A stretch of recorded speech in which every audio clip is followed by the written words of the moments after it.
Martes 5 de julio de 2022, soy Paloma Barreto, hoy acompañada de Jairon Córdoba. Jairon, ¿cómo estás? Bien, Paloma, ¿qué tal? ¿Cómo estás tú? El día de hoy vamos a desarrollar distintas informaciones electorales, pero vamos rápidamente con nuestros titulares.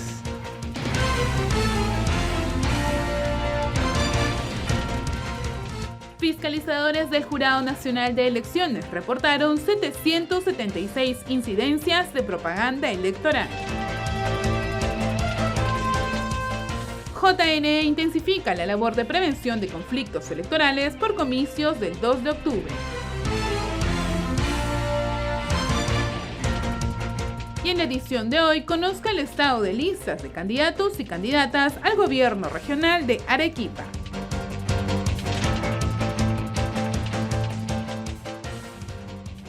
Y empezamos con el desarrollo de nuestra información porque el Jurado Nacional de Elecciones intensifica la labor de prevención de conflictos electorales de cara al proceso del 2 de octubre. Con el propósito de que las elecciones regionales y municipales del próximo 2 de octubre se realicen en un ambiente de paz y respeto de los resultados, el Jurado Nacional de Elecciones intensifica las acciones orientadas a prevenir eventuales conflictos electorales a nivel nacional. Por ello, la Central de Operaciones del Proceso Electoral monitorea los casos de conflictividad electoral para evaluar su posible incidencia en el proceso electoral en curso. El Jurado Nacional de Elecciones, tanto en Lima como en provincias, ha puesto un especial énfasis en la ejecución de la campaña Elige una cultura de paz por unas elecciones sin violencia, el cual incide en la promoción de valores democráticos como la tolerancia, el diálogo y el respeto. El JNE contribuyó a reducir sustancialmente el número de conflictos de carácter electoral que pasaron de 203 en las elecciones regionales y municipales del 2014 a solo 86 en las del 2018. Como resultado de la permanente labor de monitoreo entre el 1 de enero y 22 de junio de este año, la COPE identificó 76 riesgos electorales, de los cuales el 80% se manifestó a través de acciones colectivas de protesta y el 20% mediante actos de violencia. De esta cantidad, 25 casos estuvieron vinculados al proceso de inscripción de organizaciones políticas que buscan participar en las regionales y municipales. De acuerdo con el reporte de COPE, en dicho lapso, la región Lima presentó una alta concentración de riesgos electorales con un total de 42 casos. La COPE continúa con la promoción de spots radiales y televisivos y material gráfico en lenguas originarias y la capacitación efectivos policiales en la detección de delitos electorales. Y como todos los días tenemos el estado de las listas de candidatos a cargo de Paloma Barreto. Paloma. Jairon, efectivamente hoy vamos a revisar el estado de las listas de candidatos para el gobierno regional de Arequipa. Revisemos la primera lámina. El estado de esta es de las listas que han sido recibidas por el Jurado Electoral Especial de Arequipa. La primera, Renovación Popular, con la candidata Mildred Follana Álvarez. Avanza a País del Partido de Integración Social con Dolores Corimán Yasicha. También está recibida esta lista. Como tercero, el Partido Político Nacional Perú Libre, con el candidato Vladimir Huaranca Tejada. Como cuarto, Alianza para el Progreso, con Lili Juárez Salazar. Revisamos la siguiente lámina. Tenemos al Partido Frente de la Esperanza 2021 con Denise Almanza Torres. Recordemos que también está recibida esta lista de candidatos y candidatas. Juntos por el Desarrollo de Arequipa con Gustavo Rondón Fudinaga.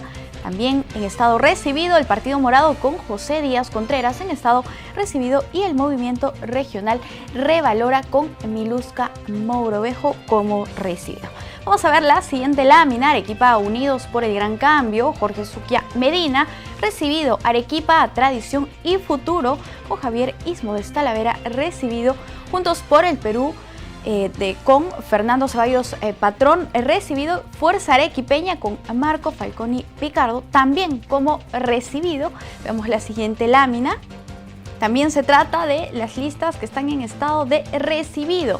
Se trata de Yo Arequipa con Roel Sánchez Sánchez y del Partido Democrático Somos Perú, Rosario Paredes e Izaguirre. Son 14 las listas de candidatos y candidatas que hasta el momento se encuentran en estado recibido para el gobierno regional de Arequipa. Y tenemos una lista inadmisible. Se trata del movimiento regional Arequipa Avancemos con Héctor Herrera. En todo caso, estas son las 15 listas de candidatos y candidatas que se han presentado ante el jurado electoral especial de Arequipa, precisamente para su inscripción de candidaturas. Recordemos que este es un procedimiento que implica la calificación de los jurados electorales especiales, un periodo de subsanación, otro periodo de tachas, y si existe alguna apelación, esta será elevada ante el Pleno del Jurado Nacional de Elecciones. Jairo, esta es la información que nosotros tenemos desde esta región del sur. Importante la información que nos brinda Paloma Barreto, justamente en el contexto de las elecciones regionales y municipales 2022. Toda esta información usted la puede encontrar en la plataforma electoral. Si usted desea conocer información de distintas regiones, puede encontrarla allí. Y pasamos a otro rubro de la información. Conozca el avance del programa de voluntariado del Jurado Nacional de Elecciones, justamente en el marco del proceso de elecciones 2022.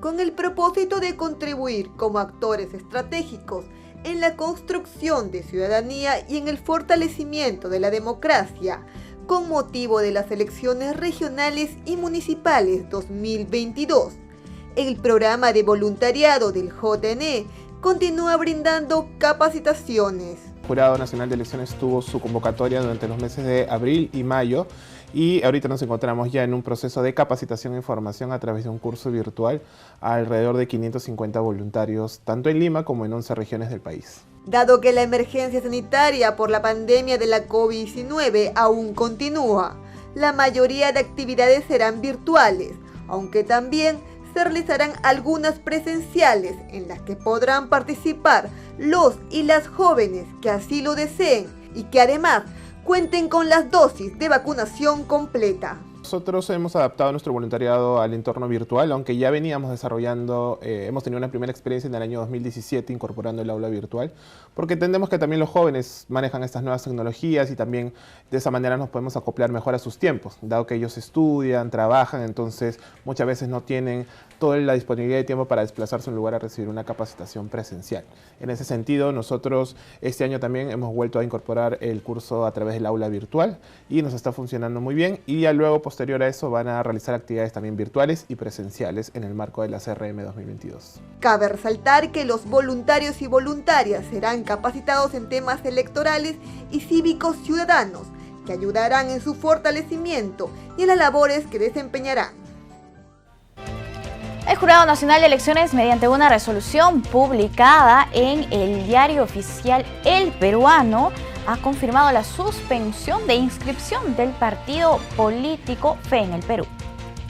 El Jurado Nacional de Elecciones confirmó su decisión de suspender la inscripción del partido Fe en el Perú hasta después de las elecciones regionales y municipales del presente año. En la resolución 0975-2022 JNE se confirma dicho acuerdo emitido por el Pleno del JNE. En ella se indica en tal sentido que el recurso de apelación presentado por el ciudadano Franco García Lazo en contra de la decisión del máximo ente electoral de suspender la inscripción de Fe en el Perú ha sido declarada infundada.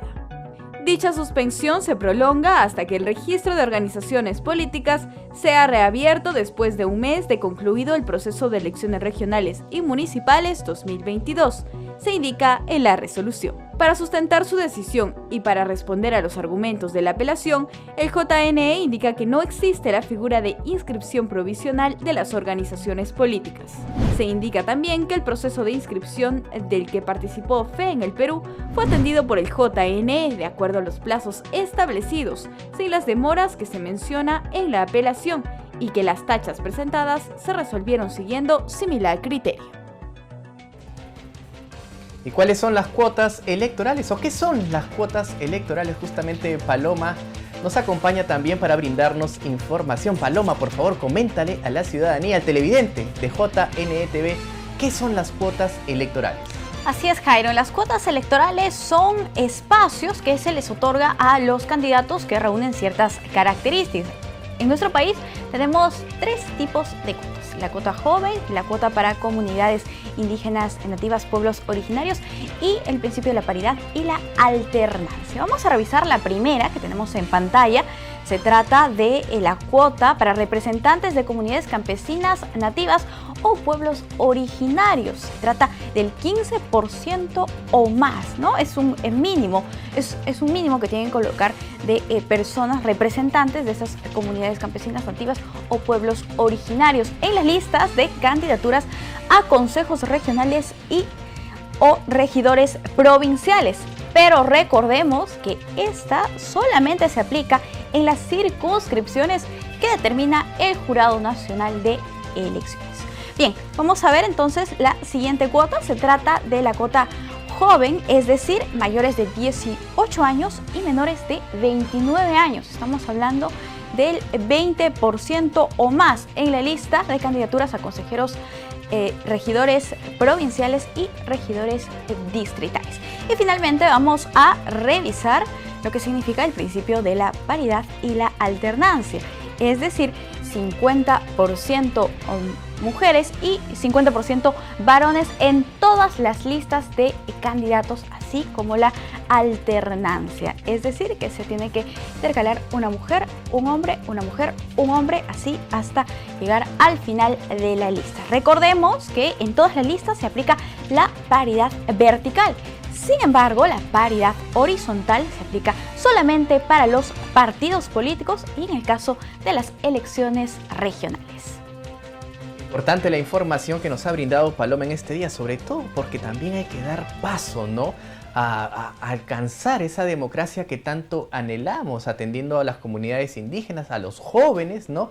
Y también, por supuesto, Paloma, la importancia del tema de la paridad y la alternancia. Y justamente sobre este tema, Paloma, la Oficina Nacional de Procesos Electorales responde todas las dudas de los ciudadanos respecto justamente al tema de paridad y alternancia. Con miras a las elecciones regionales y municipales, la investigadora Narda Carranza detalló la importancia de que se cumpla la paridad y alternancia en las listas de candidatos y candidatas que participarán en los comicios de octubre. Por ello aclaró los conceptos que debemos tener claros. Paridad es el principio para elaborar listas de candidatos o fórmulas de candidatura que te dice que la mitad de integrantes de esta lista o de esta fórmula deben ser mujeres o varones.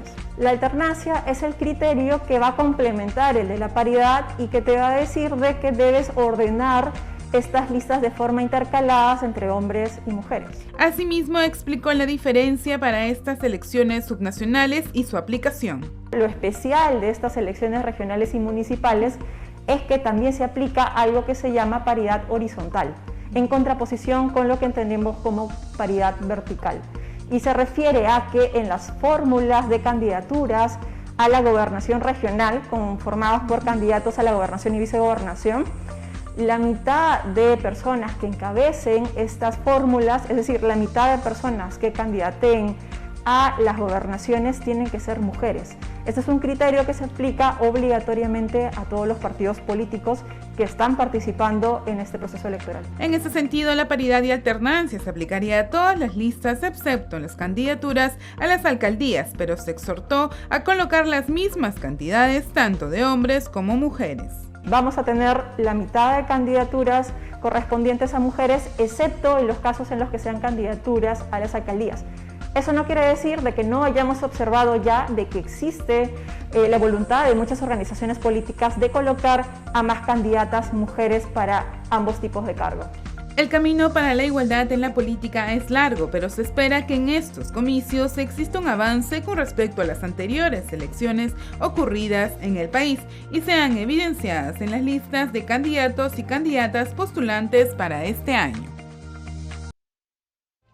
Jairon, tú sabes que el pasado 30 de junio y 1 de julio el Jurado Nacional de Elecciones, a través de su Dirección Nacional de Educación, ha realizado un taller de formación política Igualdad en la Discapacidad. ¿Qué te parece si revisamos las características y algunos datos relevantes de las personas que participaron de esta actividad importante educativa del máximo ente electoral? Claro que sí, a ver si por favor nos ayudan desde... Sí, ya tenemos ahí, nos ayudan desde producción. Y tenemos ya los datos que pueden ver en pantalla, en el cual se evidencia que 24 regiones participantes, el 16% tienen una discapacidad visual o tienen discapacidad visual, el 12% discapacidad auditiva, 57% física, el 10% discapacidad mental o intelectual y por último el 5% posee otro tipo de discapacidad. Por otro lado, Jaron, el 47% pertenece a una organización de personas con discapacidad, el 20% pertenece a una organización política, el 18% pertenece a una OMAPED, Oficina Municipal de la Persona con Discapacidad, y el 15% pertenece a una organización social. Esos son los datos que tenemos importantes justamente por el tema, Paloma, de la inclusión, ¿no? De estar velando justamente por las comunidades históricamente vulneradas que no han tenido las oportunidades que otras comunidades. Sí, esto es fundamental y desde el Jurado Nacional de Elecciones se vienen realizando los esfuerzos de cara a alcanzar esa tan anhelada democracia. Efectivamente, Jairo, nosotros vamos con el desarrollo de más información porque se ha oficializado esta ley que obliga a los candidatos a presentar declaración jurada de intereses ante la Contraloría General de la República. Están obligados a presentar declaración jurada de intereses en el sistema de declaraciones juradas para la gestión de conflictos de intereses de la Contraloría antes de su elección o designación. Se publicó en el Diario Oficial El Peruano la ley número 3156, mediante la cual se viabiliza el oportuno cumplimiento de los candidatos a cargos de elección popular respecto a la presentación de sus declaraciones juradas de intereses de carácter preventivo.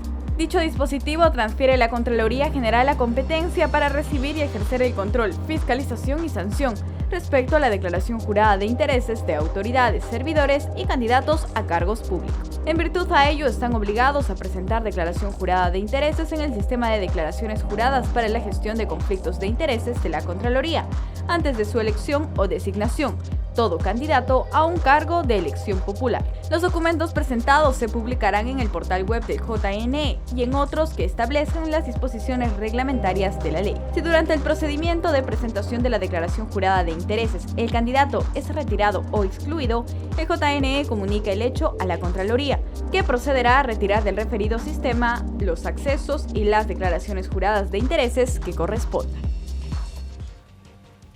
Y es momento de ir a una breve pausa y nos vamos con imágenes de Arequipa, la bella Arequipa, Paloma. Efectivamente, no se muevan porque volvemos con más información y una entrevista interesante.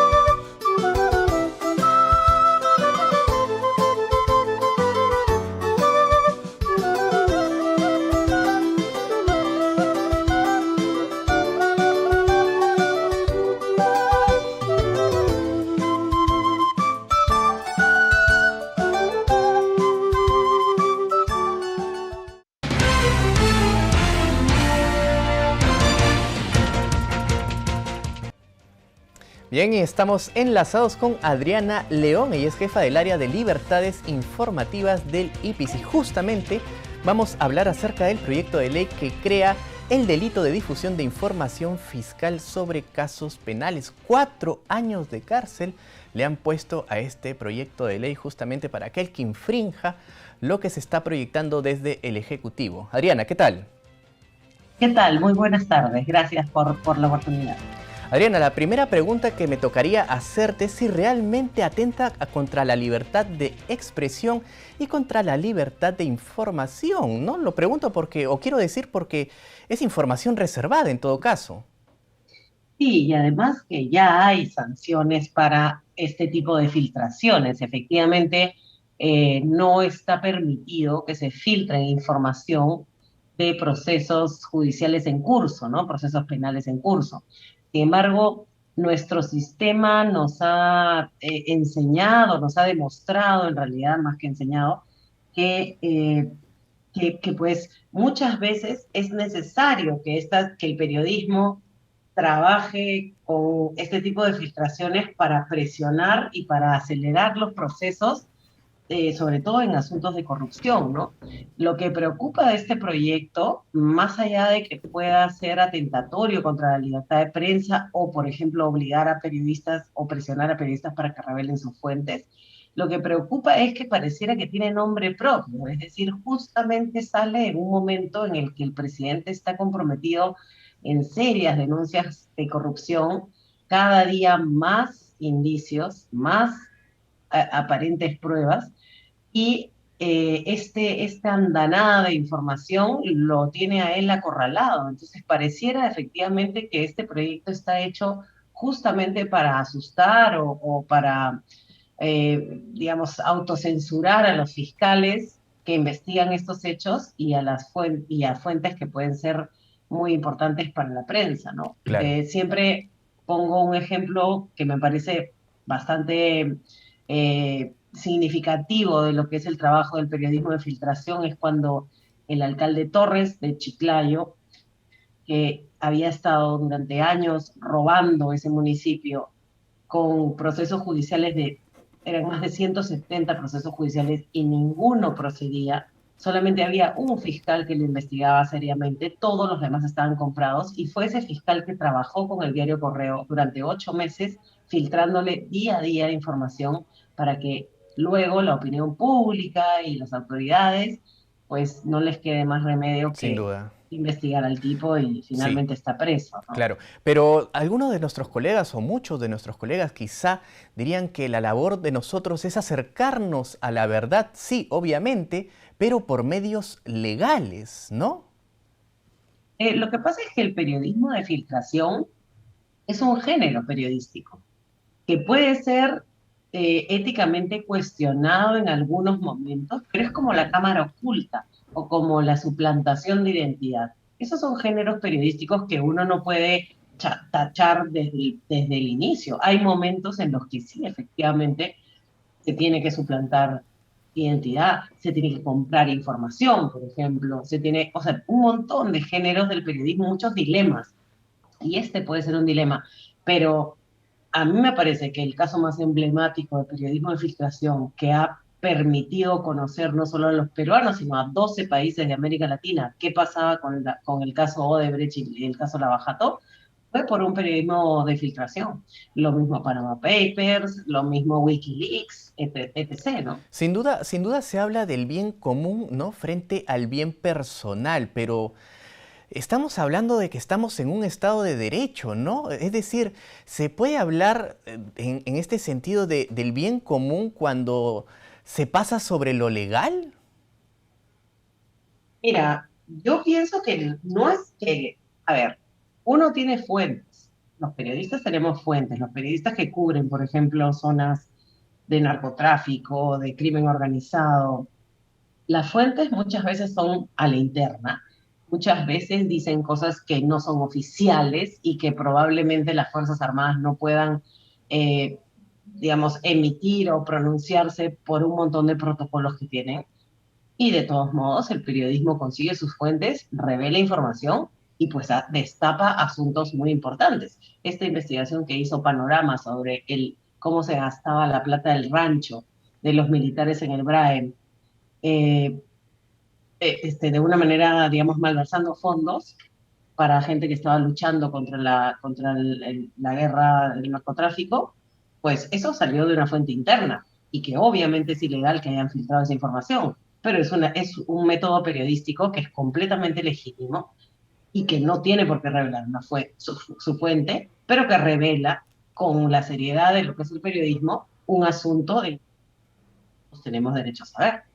Claro, y en este sentido, porque se me viene a la cabeza esta frase maquiavélica del fin justifica los medios, ¿no? No. Porque a eso voy, porque es decir, estamos entrando en el terreno de lo legal y lo legítimo y hablamos de eso, pero ¿cómo queda el escenario profesional de aquellos que se acercan a la verdad, pero se acercan desde ese contexto de lo legítimo? pero bordean lo legal quizás, o traspasan lo legal. Lo que pasa es que son fuentes. Las fuentes, o sea, un periodista tiene derecho a cultivar fuentes, protegerlas en el off the record y de una manera, digamos, seria y sigilosa, corroborar estos dichos, porque siempre las fuentes tienen algún interés, y revelarlos. Después será la justicia, la policía, los fiscales los que tengan que investigar. Pero si hay una información que se cuela y que es de interés público, el deber del periodista es publicarla. Sí. Ahora tú señalas que pues se trata de un proyecto de ley con nombre propio, justamente por los problemas en los que está, y lo relacionas tú con los problemas que está inmiscuido el presidente de la República. ¿Qué le tendrías, si tuvieras la oportunidad, qué le dirías al Ejecutivo, ¿no? al Premier Aníbal Torres? Bueno, la oportunidad la hemos tenido nosotros en nuestros comunicados y les hemos dicho que esto es completamente atentatorio contra la libertad de prensa y no solamente estas cosas. El presidente Pedro Castillo no responde a nada de todas las denuncias que están sucediendo y que felizmente tenemos un país donde todavía hay libertad de expresión y los periodistas pueden informar de la manera como están informando. Todos los días lunes de cada semana nos despertamos con una andanada de denuncias en las cuales el presidente tiene que responder y no responde. No responde porque tiene un serio problema de poca transparencia y de rendición de cuentas. Entonces, pues nada, yo creo que no solamente los gremios como el IPIS le estamos diciendo al presidente que responda, sino la ciudadanía en general está esperando que él rinda cuentas de los asuntos gravísimos en los que aparentemente está involucrado. Sin duda. Y además porque todavía estamos en democracia, ¿no? Y hay que cuidar la libertad de expresión, la libertad de prensa, que son los pilares justamente de nuestro espacio democrático, ¿no? Del espacio de difusión de cara a la ciudadanía. Muchas gracias, Adriana. Muchas gracias a ti. Hasta luego. Bien, y nosotros pasamos a una siguiente información. ¿Qué demandas y propuestas debe tomar en cuenta el futuro alcalde de Lima? Conózcala en la siguiente nota. Lima la impostergable es una hoja de ruta sobre los temas prioritarios a ser atendidos por la gestión municipal 2023-2027. Así lo señaló Lourdes Justi, decana del Colegio de Arquitectos Regional de Lima. El Colegio de Arquitectos ha sido creado por ley, justamente para dar aportes sobre todos los temas relacionados con nuestra ciudad, territorio, planificación urbana, la calidad del hábitat, y es por eso que ahora, ante las elecciones que se nos vienen y en medio de esta coyuntura que estamos viviendo, es que hemos decidido ser proactivos, cumplir con nuestra misión. Y hemos convocado un grupo de especialistas y el Colegio de Arquitectos ha preparado una hoja de ruta. ¿Qué es? Es un estudio que se ha realizado, que tiene diagnóstico, indicadores, acciones prioritarias impostergables y unas estrategias para que puedan ser dadas a todos los candidatos y sus equipos técnicos por igual. Recalcó que solo así, a través de un real diagnóstico de nuestra urbe, es posible plantear situaciones enfocadas en nuestra realidad y a la situación caótica que vivimos diariamente en la ciudad limeña. Como saben, todo nos queda lejos en Lima. ¿Cómo hacemos para pasar de esta ciudad distante a una ciudad donde todo lo tengamos a la mano? Voy a dar unos pequeños indicadores, acciones y estrategias. El 65% de nuestros pobladores usan transporte público y demoran un promedio de 2 horas, y a veces 2 horas de ida y 2 horas de vuelta.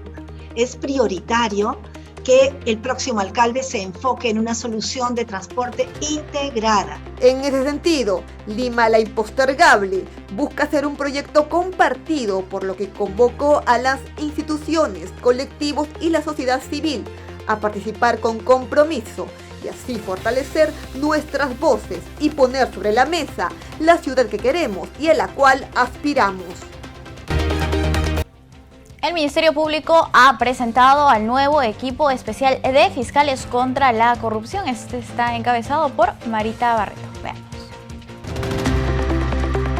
La fiscal Marita Barreto Rivera fue presentada como coordinadora del equipo especial de fiscales contra la corrupción del poder.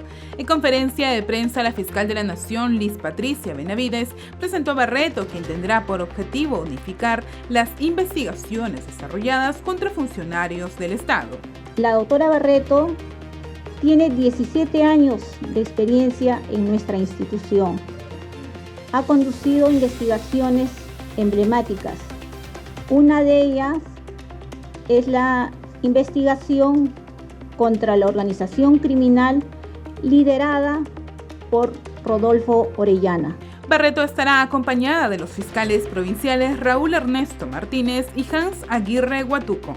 Este equipo ha sido conformado justamente para ver casos de corrupción en el poder. La finalidad de este equipo especial es hacerle frente radicalmente a la lucha contra la corrupción a funcionarios públicos, tanto de alto nivel como de nivel medio. Barreto explicó que al haber una dispersión de casos se deja en evidencia decisiones contradictorias, por lo que se requiere unificarlas. Lo que se trata son de ver casos complejos vinculados al poder político. Lo que sí puedo garantizar, señores, que la corrupción en el poder nunca más. La fiscal de la Nación sostuvo que este equipo cumplirá con sus funciones con orden, especialización, eficacia y celeridad. Hasta aquí con la información. Muchas gracias por acompañarnos en JNE Noticias. Para mayor información sintonice el canal 516 de Movistar, también a través de nuestras redes sociales y por supuesto a través de la retransmisión de la Agencia de Noticias Andina. Jairo, los dejamos ahora con información de la oficina desconcentrada de Arequipa.